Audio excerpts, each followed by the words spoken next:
നമസ്കാരം, ന്യൂസ് ടൈമിലേക്ക് സ്വാഗതം. പ്രധാന വാർത്തകൾ. ദുബായ് ഫിറ്റ്നസ് ചലഞ്ചിന്റെ 4ാമത് എഡിഷൻ ആരംഭിക്കുന്നു. ജലധാരയിലൂടെ മറ്റൊരു ലോക റെക്കോർഡിനൊരുങ്ങി ദുബായ് നഗരം. സന്ദർശകർക്ക് പ്രവേശനം അനുവദിച്ച് Abu Dhabi Sheikh Zayed grand mosque. ഒട്ടേറെ പുതുമകളോടെ ദുബായിയുടെ മ്യൂസിയം ഓഫ് ഫ്യൂച്ചർ. യുഎയിൽ 1041 പേർക്ക് കൂടി COVID-19 റിപ്പോർട്ട് ചെയ്തു.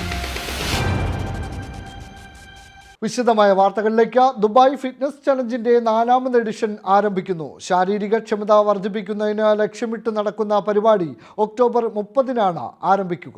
എല്ലാ ദിവസവും 30 മിനിറ്റ് വെച്ച് 30 ദിവസങ്ങൾ നീണ്ടു നിൽക്കുന്ന ശാരീരിക വ്യായാമമാണ് ഫിറ്റ്നസ് ചലഞ്ച്. കോവിഡ് പശ്ചാത്തലത്തിൽ വിർച്വൽ ഇനങ്ങളും ശാരീരിക ഇനങ്ങളും ചേർത്താണ് ഫിറ്റ്നസ് ചലഞ്ച് ഒരുക്കിയിരിക്കുന്നതെന്ന് സംഘാടകർ അറിയിച്ചു.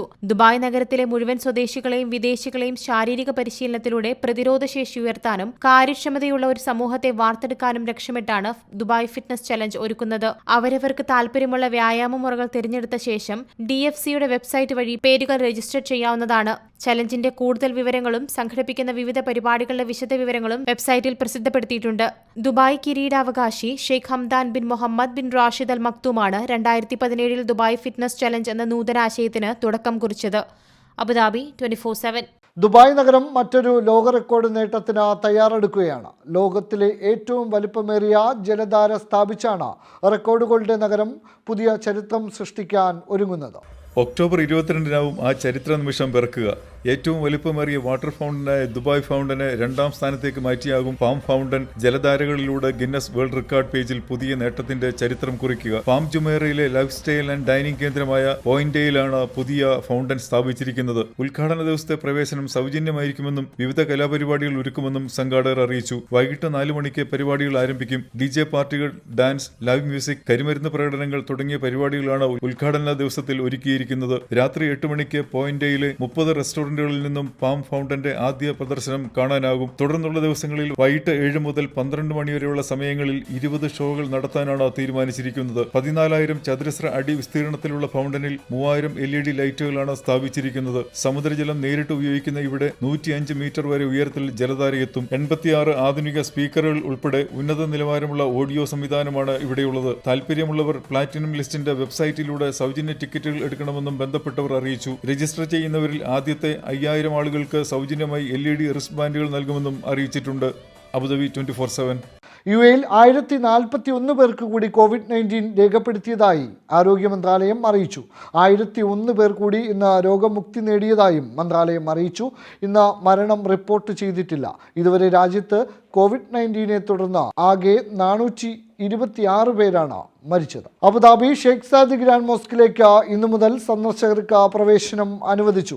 കോവിഡ് പകർച്ച തടയുന്നതിന്റെ ഭാഗമായി മാർച്ചിൽ അടച്ച ഗ്രാൻഡ് മോസ്ക് 7 മാസങ്ങൾക്ക് ശേഷമാണ് തുറക്കുന്നത്. പ്രസിഡൻഷ്യൽ കാര്യം മന്ത്രാലയമാണ് ഇക്കാര്യം വ്യക്തമാക്കിയത്. കർശന സുരക്ഷാ വ്യവസ്ഥകളോടെ യുഎയിലെ പ്രധാനപ്പെട്ട മറ്റ് കേന്ദ്രങ്ങളായ Fujairah, Sheikh Zayed grand mosque, Abu Dhabi founders memorial എന്നിവയും സന്ദർശകർക്കായി തുറക്കുന്നതായും മന്ത്രാലയം വ്യക്തമാക്കി. ദേശീയ അടിയന്തര ദുരന്ത നിവാരണ വകുപ്പിന്റെ പരിശോധനകൾക്ക് ശേഷമാണ് തീരുമാനം. സന്ദർശകരുടെ എണ്ണം കൃത്യമായി നിയന്ത്രിക്കും. ആളുകൾക്ക് വന്നു പോകുന്നതിന് പ്രത്യേക വഴികളും അടയാളപ്പെടുത്തും. ശരീര താപനില പരിശോധിക്കുന്നതിനായി പ്രത്യേക തെർമൽ ക്യാമറകളുണ്ടാകും. ഉയർന്ന താപനില കാണിക്കുന്നവരെ പാർപ്പിക്കാൻ പ്രത്യേക ഐസൊലേഷൻ മുറികളും ഒരുക്കും. കാഴ്ചകൾ കാണാനായി കൂട്ടമായി എത്തുന്നതിനും പള്ളിക്കുള്ളിൽ പ്രവേശിക്കുന്ന സ്ത്രീകൾക്കായി നൽകിയിരുന്ന പ്രത്യേക പൊതുവസ്ത്രങ്ങൾ ഉപയോഗിക്കുന്നതും ഒഴിവാക്കിയിട്ടുണ്ട്. അബുദാബി 24/7. ഘടനയിലും നിർമ്മാണത്തിലും ഏറെ പുതുമകളോടെ ദുബായിയുടെ മ്യൂസിയം ഓഫ് ഫ്യൂച്ചർ ഒരുങ്ങിക്കഴിഞ്ഞു. UAE വൈസ് പ്രസിഡന്റും പ്രധാനമന്ത്രിയും ദുബായ് ഭരണാധികാരിയുമായ Sheikh Mohammed bin Rashid Al മക്തൂമാണ് ഉദ്ഘാടനം നിർവഹിച്ചത്. ലോകത്തിലെ ഏറ്റവും മികച്ച ലാൻഡ്മാർക്കുകളിൽ ഒന്നാണ് മ്യൂസിയം ഓഫ് ഫ്യൂച്ചർ എന്നാണ് ദുബായ് ഭരണാധികാരി ട്വിറ്ററിൽ കുറിച്ചത്. 30,000 ചതുരശ്ര മീറ്റർ വിസ്തൃതിയിൽ 74 മീറ്റർ ഉയരത്തിൽ 7 നിലകളിലായാണ് മ്യൂസിയം ഒരുക്കിയിരിക്കുന്നത്. 1024 അറബിക് കാലിഗ്രഫി ആലേഖനം ചെയ്താണ് മ്യൂസിയത്തിന്റെ പുറംഭാഗം ഒരുക്കിയിരിക്കുന്നത്. വളർന്നുവരുന്ന സാങ്കേതിക വിദ്യകളുടെ ഒരു പരീക്ഷണ കേന്ദ്രമായി ദുബായെ മാറ്റാൻ പുതിയ പദ്ധതിയിലൂടെ ആകുമെന്ന് ദുബായ് ഭരണാധികാരി വ്യക്തമാക്കി. എമിറേറ്റ്സ് ടവേഴ്സിനും ദുബായ് ഇന്റർനാഷണൽ ഫിനാൻഷ്യൽ സെന്ററിനുമൊപ്പം മ്യൂസിയം ഓഫ് ഫ്യൂച്ചർ കൂടി വരുന്നതോടെ ഭാവി വ്യവസായത്തിലെ ഏറ്റവും സ്വാധീനമുള്ള മേഖലയായി ഇവിടെ മാറും. ശാസ്ത്രം, സാങ്കേതികവിദ്യ, പുതുമ എന്നിവയിലെ ഭാവി പ്രവണതകളും അവസരങ്ങളെക്കുറിച്ചുമുള്ള സമഗ്ര പഠനമാണ് ഇവിടെ നടക്കുക. അബുദാബി 24/7. ദുബായിലെ ബസ് കാത്തിരിപ്പ് കേന്ദ്രങ്ങളിൽ അത്യാധുനിക സൗരോർജ്ജ സ്മാർട്ട് സ്ക്രീനുകൾ സ്ഥാപിക്കാൻ തീരുമാനമായി. ദുബായ് നഗരത്തിലെ 151 ബസ് കാത്തിരിപ്പ് കേന്ദ്രങ്ങളിലാണ് പുതിയ സ്ക്രീനുകൾ സ്ഥാപിക്കുക. പൊതുഗതാഗത ബസ്സുകളുടെ തത്സമയ യാത്രാ വിവരങ്ങൾ പ്രദർശിപ്പിക്കുന്ന സ്ക്രീനുകളാണ് സ്ഥാപിക്കുന്നത്. ഇതോടെ യാത്രക്കാർക്ക് യാത്ര ചെയ്യാൻ ഉദ്ദേശിക്കുന്ന ബസ്സിന്റെ തത്സമയ യാത്രാപഥം കാണുന്നതിനും ബസ് എത്തുന്ന സമയം അനുസരിച്ച് തീരുമാനമെടുക്കുന്നതിനും സാധ്യമാകും. ഏറ്റവും ആദ്യമെത്തുന്ന ബസ്സിന്റെയും തൊട്ടടുത്ത ബസ്സിന്റെയും തത്സമയ യാത്രാപഥത്തെ സ്ക്രീനിൽ കാണാനാകും. എക്സ്പോ 2020 നടക്കുമ്പോൾ മേളയിലെ ഏറ്റവും സുപ്രധാന വിശേഷങ്ങൾ യാത്രക്കാരുമായി പങ്കുവയ്ക്കുന്നതിനുള്ള മാധ്യമമായും ഈ സ്ക്രീനുകളെ ഉപയോഗിക്കാനായാണ് പദ്ധതി. മേളയിലെ ഇഷ്ട ഇനങ്ങൾ തിരഞ്ഞെടുത്ത് പരിപാടിയിൽ പങ്കെടുക്കുന്നതിന് യാത്രക്കാർക്ക് അവസരമൊരുക്കുന്നതിനാണ് സംഘാടകർ ലക്ഷ്യമിടുന്നത്. അബുദാബി 24/7. മിഡിൽ ഈസ്റ്റിലെ മികച്ച എക്സ്ചേഞ്ചുകളുടെ പട്ടിക ഫോബ്സ് പുറത്തുവിട്ടു. ഇതിൽ ആദ്യ 5-ൽ ഇടം പിടിച്ചിരിക്കുകയാണ് ലുലു എക്സ്ചേഞ്ച്. ഒരു മാസം നടത്തുന്ന ഇടപാടുകൾ, ശാഖകളുടെ എണ്ണം, ലഭ്യമാക്കുന്ന മറ്റു സേവനങ്ങൾ, ശാഖാ വിപുലീകരണ രീതികൾ, സമീപകാലത്ത് നടപ്പാക്കിയ നവീന ആശയങ്ങൾ എന്നിവയുടെ എല്ലാം അടിസ്ഥാനത്തിലാണ് ഫോബ്സ് തിരഞ്ഞെടുപ്പ് നടത്തുന്നത്. 6 അതിലധികമോ മിഡിൽ ഈസ്റ്റ് രാജ്യങ്ങളിൽ സേവനം നടത്തുന്ന എക്സ്ചേഞ്ചുകളാണ് പട്ടികയിൽ ഇടം നേടിയിട്ടുള്ളത്. പലയിടങ്ങളിലേക്കായി $100 ബില്യൺ പ്രതിവർഷം അയക്കപ്പെടുന്ന വിപണി കൂടിയാണ് മിഡിൽ ഈസ്റ്റ്. പണമയക്കലിന് പുറമെ പേരോൾ ഇടപാടുകൾ, ട്രാവൽ കാർഡുകൾ തുടങ്ങിയ സേവനങ്ങളെല്ലാം എക്സ്ചേഞ്ചുകൾ നൽകുന്നുണ്ട്. 300ഓളം എക്സ്ചേഞ്ചുകൾ പ്രവർത്തനം നടത്തുന്ന മിഡിൽ ഈസ്റ്റ് മേഖലയിലെ പട്ടികയിൽ ലുലു എക്സ്ചേഞ്ചിനോടൊപ്പം അലൻസാരി എക്സ്ചേഞ്ചും മികച്ചു നിൽക്കുന്നുണ്ട്. അബുദാബി 24/7. കേരളത്തിൽ ഇന്നത്തെ ഏറ്റവും പ്രധാന 10 വാർത്തകളുമായി ടോപ്പ് 10 ന്യൂസിലൂടെ അബ്ദുൽ ജമീഷ് ചേരുന്നു. സ്വാഗതം. ഇന്നത്തെ 10 പ്രധാനപ്പെട്ട കേരള വാർത്തകൾ. സംസ്ഥാനത്ത് ഇന്ന് 8553 പേർക്ക് കോവിഡ് സ്ഥിരീകരിച്ചു. 4851 പേർ രോഗമുക്തി നേടി. ഇന്ന് 22 പേരാണ് കോവിഡ് ബാധിച്ച് കേരളത്തിൽ മരിച്ചത്. 7527 പേർക്ക് സമ്പർക്കത്തിലൂടെയാണ് രോഗം ബാധിച്ചത്. രോഗികളുടെ എണ്ണം അടുത്ത 2 മാസം ഉയർന്ന നിരക്കിലെത്തുമെന്ന് IMA. പ്രതിദിനം 20,000 കോവിഡ് രോഗികൾ വരെ ഉണ്ടാകുമെന്നാണ് IMA മുന്നറിയിപ്പ് നൽകിയിരിക്കുന്നത്. തിരുവനന്തപുരം നഗരസഭയിൽ കോവിഡ് വ്യാപനം അതിരൂക്ഷം. ഡെപ്യൂട്ടി മേയർ അടക്കം 7 കൗൺസിലർമാർക്കും 12 ജീവനക്കാർക്കും കോവിഡ് സ്ഥിരീകരിച്ചു. അടിയന്തര ആവശ്യങ്ങൾക്കല്ലാതെ ഈ മാസം 30 വരെ പൊതുജനങ്ങൾ നഗരസഭയിൽ എത്തരുതെന്ന് മേയർ കെ ശ്രീകുമാർ. KPCC ഓഫീസിലെ ജീവനക്കാരന് കോവിഡ് സ്ഥിരീകരിച്ചതിനെ തുടർന്ന് മുല്ലപ്പള്ളി രാമചന്ദ്രൻ സ്വയം നിരീക്ഷണത്തിൽ പ്രവേശിച്ചു. സർക്കാരിനെതിരായ പ്രത്യക്ഷ സമരം നിർത്തിവെച്ച UDF തീരുമാനം തിരുത്തി. കോവിഡ് മാനദണ്ഡങ്ങൾ പാലിച്ച് സമരത്തിന് ഇറങ്ങുമെന്ന് UDF കൺവീനർ MM ഹസൻ. ഈ മാസം 12-ന് നിയോജക മണ്ഡലം കേന്ദ്രങ്ങളിൽ സമരം നടത്തും. UDF സമരം അവസാനിപ്പിച്ചതിനെതിരെ K മുരളീധരൻ അടക്കമുള്ള നേതാക്കൾ പരസ്യ പ്രതികരണവുമായി രംഗത്തെത്തിയ സാഹചര്യത്തിലാണ് തീരുമാനം മാറ്റിയത് എന്നാണ് സൂചന. സമരം കാരണമാണ് കോവിഡ് വ്യാപിച്ചത് എന്ന പ്രസ്താവന നടത്തിയ മുഖ്യമന്ത്രി തന്റെ മന്ത്രിസഭയിലുള്ളവർക്ക് എങ്ങനെ രോഗം വന്നു എന്നതിന് മറുപടി പറയണമെന്ന് MM ഹസൻ പറഞ്ഞു. Life mission CEO UV ജോസിനെ CBI നാളെ ചോദ്യം ചെയ്യും. കൊച്ചി CBI ഓഫീസിലാണ് ചോദ്യം ചെയ്യൽ. ലൈഫ് മിഷനുമായി ബന്ധപ്പെട്ട 6 പ്രധാന രേഖകളുമായി ഹാജരാകണമെന്നാണ് നിർദ്ദേശം. ലൈഫ് മിഷൻ CEO എന്ന നിലയിൽ റെഡ് ക്രസന്റുമായി സംസ്ഥാന സർക്കാരിന് വേണ്ടി കരാറിൽ ഒപ്പിട്ടത് UV ജോസ് ആയിരുന്നു. കരാറുമായി ബന്ധപ്പെട്ട രേഖകൾ പലതും കൃത്യമല്ലെന്നും ആക്ഷേപമുണ്ടായിരുന്നു. 4 കോടിയിലേറെ രൂപയുടെ കമ്മീഷൻ ആരോപണവും ഉയർന്നിരുന്നു. ഇതിലെല്ലാം UV ജോസിനോട് ചോദ്യങ്ങൾ ഉണ്ടാകും. ഐഫോൺ വിവാദത്തിൽ യൂണിടാക് ഉടമ സന്തോഷ് ഈപ്പനെതിരെ നിയമ നടപടിക്കൊരുങ്ങി പ്രതിപക്ഷ നേതാവ് രമേശ് ചെന്നിത്തല. സന്തോഷ് ഈപ്പന് ചെന്നിത്തല നാളെ വക്കീൽ നോട്ടീസ് അയക്കും. ഫോൺ ആരുടെ കൈവശമാണെന്ന് കണ്ടെത്തണമെന്നാവശ്യപ്പെട്ട് അദ്ദേഹം നേരത്തെ DGPക്ക് കത്തയച്ചിരുന്നു. DGP ഇതിന് മറുപടി നൽകാത്ത സാഹചര്യത്തിൽ ഹൈക്കോടതിയെയോ ചീഫ് ജുഡീഷ്യൽ മജിസ്ട്രേറ്റിനെയോ സമീപിക്കാനാണ് ചെന്നിത്തലയുടെ തീരുമാനം. നിയമവിദഗ്ധരുമായി അദ്ദേഹം ഇക്കാര്യങ്ങൾ ചർച്ച നടത്തി. വിവാദത്തിൽ വിശദമായ അന്വേഷണം നടത്തണമെന്ന് UDF കൺവീനർ MM ഹസനും ആവശ്യപ്പെട്ടു. കൊച്ചിയിൽ നാവികസേനയുടെ ഗ്ലൈഡർ തകർന്നു വീണ് 2 പേർ മരിച്ചു. സുനിൽകുമാർ, രാജീവ് എന്നിവരാണ് മരിച്ചത്. രാവിലെ 7 മണിയോടെയാണ് BOT പാലത്തിന് സമീപത്ത് അപകടം സംഭവിച്ചത്. നാവികസേനയുടെ ക്വാർട്ടേഴ്സിൽ നിന്ന് പരിശീലനത്തിനായി പോകുമ്പോഴാണ് സമീപത്ത് വെച്ച് തന്നെ അപകടമുണ്ടായത്. വലിയ ശബ്ദത്തോടുകൂടി വിമാനം തകർന്നു വീണത് കണ്ടു എന്നായിരുന്നു ദൃക്സാക്ഷികൾ അറിയിച്ചത്. സംഭവത്തിൽ പ്രത്യേക അന്വേഷണത്തിന് ഉത്തരവിട്ടിട്ടുണ്ട്. തിരുവനന്തപുരം മെഡിക്കൽ കോളേജ് ആശുപത്രിയിൽ വീണ്ടും വീഴ്ച. കോവിഡ് രോഗികളുടെ മൃതദേഹം പരസ്പരം മാറി നൽകിയതായാണ് ആരോപണം. കോവിഡ് ബാധിച്ച് മരിച്ച വെണ്ണിയൂർ സ്വദേശിയുടെ ബന്ധുക്കൾക്കാണ് മൃതദേഹം മാറി ലഭിച്ചത്. വീട്ടിലെത്തിച്ച് സംസ്കാരത്തിന് തൊട്ടുമുൻപാണ് മൃതദേഹം മാറിപ്പോയതായി ബന്ധുക്കൾക്ക് മനസ്സിലായത്. സംഭവത്തിൽ മെഡിക്കൽ കോളേജ് പ്രിൻസിപ്പൽ അന്വേഷണത്തിന് ഉത്തരവിട്ടു. അതിനിടെ തിരുവനന്തപുരം മെഡിക്കൽ കോളേജിൽ കോവിഡ് രോഗിയെ പുഴുവരിച്ച സംഭവത്തിൽ ജീവനക്കാരെ സസ്പെൻഡ് ചെയ്തതിൽ പ്രതിഷേധിച്ച് മെഡിക്കൽ കോളേജുകളിലെ ഡോക്ടർമാർ സമരത്തിന് ഒരുങ്ങുന്നു. സസ്പെൻഷൻ നടപടി തിങ്കളാഴ്ചക്കകം പിൻവലിച്ചില്ലെങ്കിൽ ചൊവ്വാഴ്ച മുതൽ കോവിഡ് ഇതര ഡ്യൂട്ടി ഡോക്ടർമാർ ബഹിഷ്കരിക്കും. തൃശൂർ കൂട്ടനെല്ലൂരിൽ ദന്താശുപത്രിയിൽ വെച്ച് കുത്തേറ്റ് ചികിത്സയിലായിരുന്ന വനിതാ ഡോക്ടർ മരിച്ചു. മൂവാറ്റുപുഴ സ്വദേശി വലിയ കുളങ്ങര വീട്ടിൽ ഡോക്ടർ സോനയാണ് മരിച്ചത്. കഴിഞ്ഞ ചൊവ്വാഴ്ചയാണ് കുട്ടനല്ലൂരിലെ ദന്താശുപത്രിയിൽ വെച്ച് സോനയ്ക്ക് കുത്തേറ്റത്. സുഹൃത്തും ദന്താശുപത്രിയുടെ പാർട്ണറുമായ മഹേഷാണ് വനിതാ ഡോക്ടറെ കുത്തിപ്പരിക്കേൽപ്പിച്ചത്. സംഭവത്തിന് ശേഷം ഇയാൾ ഒളിവിൽ പോയിരിക്കുകയാണ്. അതേസമയം മലപ്പുറം താനൂരിലെ യുവാവിന്റെ മരണം കൊലപാതകമെന്ന് പോലീസ്. ബേപ്പൂർ സ്വദേശി വൈശാഖിനിയാണ് കൊലപ്പെടുത്തിയത്. മദ്യപിച്ചതിന് ശേഷമുണ്ടായ തർക്കത്തെ തുടർന്ന് സുഹൃത്തുക്കൾ തലക്കടിച്ച് കൊലപ്പെടുത്തിയതാണെന്നാണ് പ്രാഥമിക നിഗമനം. പ്രതികൾക്കായി താനൂർ പോലീസ് അന്വേഷണം ഊർജിതമാക്കി. പാലാരിവട്ടത്ത് പാലം പൊളിക്കുന്നതിന്റെ ഭാഗമായി ഗതാഗത നിയന്ത്രണം. പാലത്തിന്റെ അണ്ടർപാസ് അടച്ചു. ഇരുവശത്തുമുള്ള സർവീസ് റോഡിൽ പാർക്കിംഗ് നിരോധിച്ചു.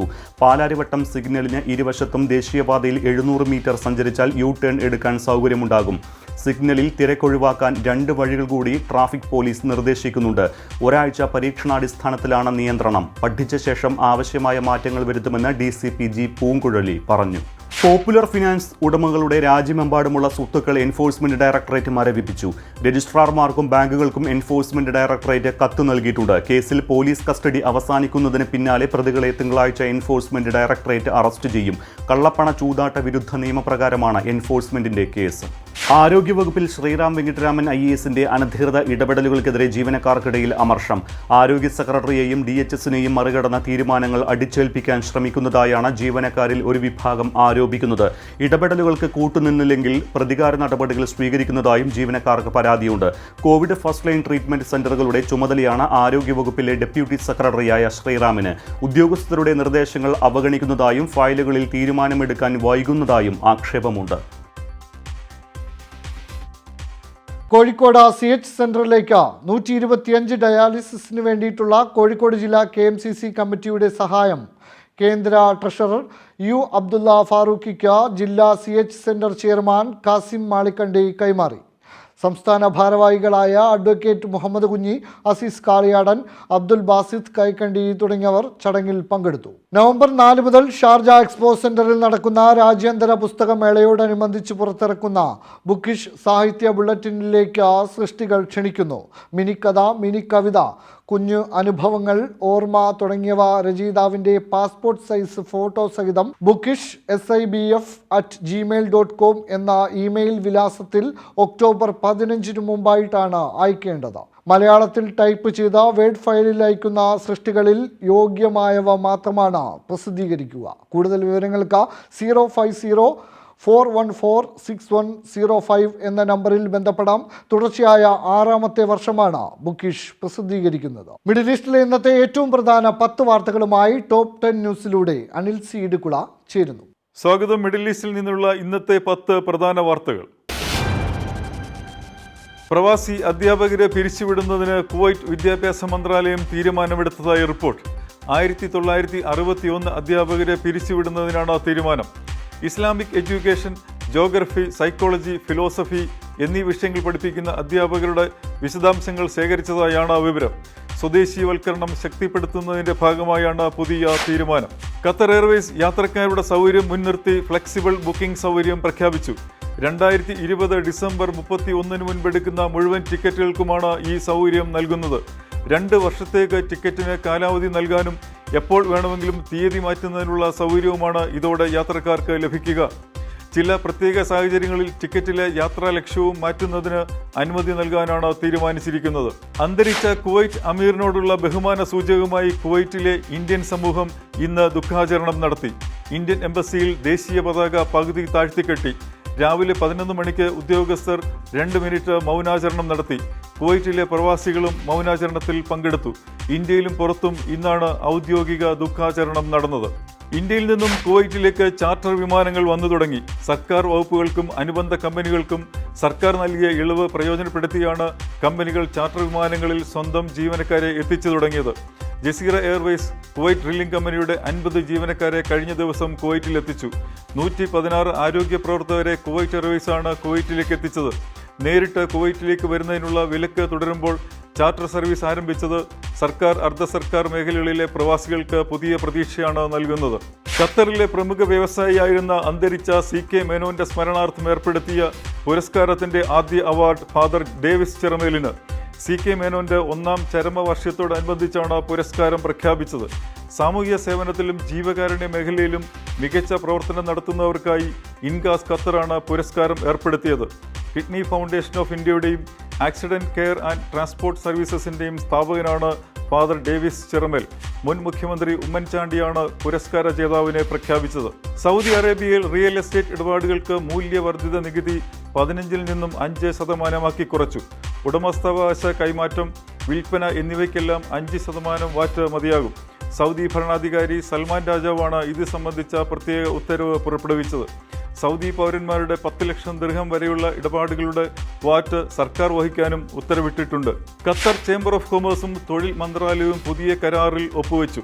ഖത്തർ ചേംബറും മന്ത്രാലയവും ചേർന്ന് ആരംഭിച്ച തൊഴിൽ പോർട്ടലിലൂടെ കോവിഡ് പ്രതിസന്ധിയിൽ ജോലി നഷ്ടപ്പെട്ട വിദഗ്ധ മേഖലയിലെ പ്രവാസി തൊഴിലാളികൾക്ക് പുതിയ തൊഴിലവസരങ്ങൾ ഒരുക്കുന്നതിനുള്ള സംവിധാനമാണ് കരാറിലൂടെ ലക്ഷ്യമിടുന്നത്. കോവിഡ് കാലയളവിൽ തൊഴിൽ നഷ്ടപ്പെട്ട ഖത്തർ ഐഡിയുള്ള വിദഗ്ധ തൊഴിലാളികൾക്കും തൊഴിൽ രഹിതർക്കുമാണ് പോർട്ടലിൽ ബയോഡേറ്റ സമർപ്പിക്കാൻ അനുമതി നൽകിയിരിക്കുന്നത്. കുവൈറ്റിൽ ഷുവൈബ തുറമുഖത്ത് ജോലി ചെയ്യുന്ന ഇന്ത്യൻ തൊഴിലാളികളുടെ പ്രശ്ന പരിഹാരത്തിന് ഉടൻ ഇടപെടുമെന്ന് ഇന്ത്യൻ സ്ഥാനപതി സിബി ജോർജ് പറഞ്ഞു. കുവൈറ്റ് അധികൃതരുമായി ബന്ധപ്പെട്ട് പ്രശ്നങ്ങൾ പരിഹരിക്കുന്നതിന് ശ്രമിക്കുമെന്നും അദ്ദേഹം അറിയിച്ചു. കഴിഞ്ഞ 4 മാസമായി ശമ്പളമില്ലാതെ 105 ഇന്ത്യൻ തൊഴിലാളികളാണ് ഇവിടെ ദുരിതത്തിൽ കഴിയുന്നത്. താമസിക്കുന്ന കെട്ടിടത്തിന്റെ വാടക കൊടുക്കുന്നതിനോ ഭക്ഷണത്തിനോ വകയില്ലാതെ ദുരിതത്തിലാണെന്നും തങ്ങളുടെ താമസരേഖ കാലാവധി ഉടൻ അവസാനിക്കുമെന്നും തൊഴിലാളികൾ പറഞ്ഞു.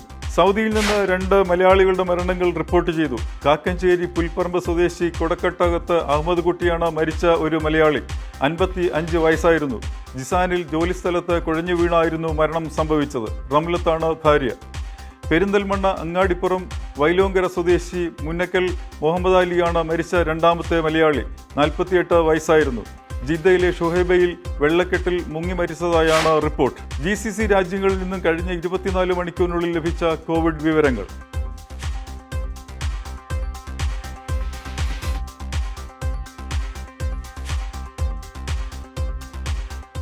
UAE-ൽ ഇന്നത്തെ കാലാവസ്ഥ പരിശോധിക്കാം.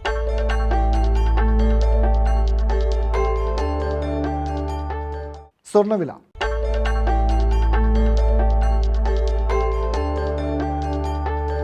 വിനിമയ നിരക്കുകൾ.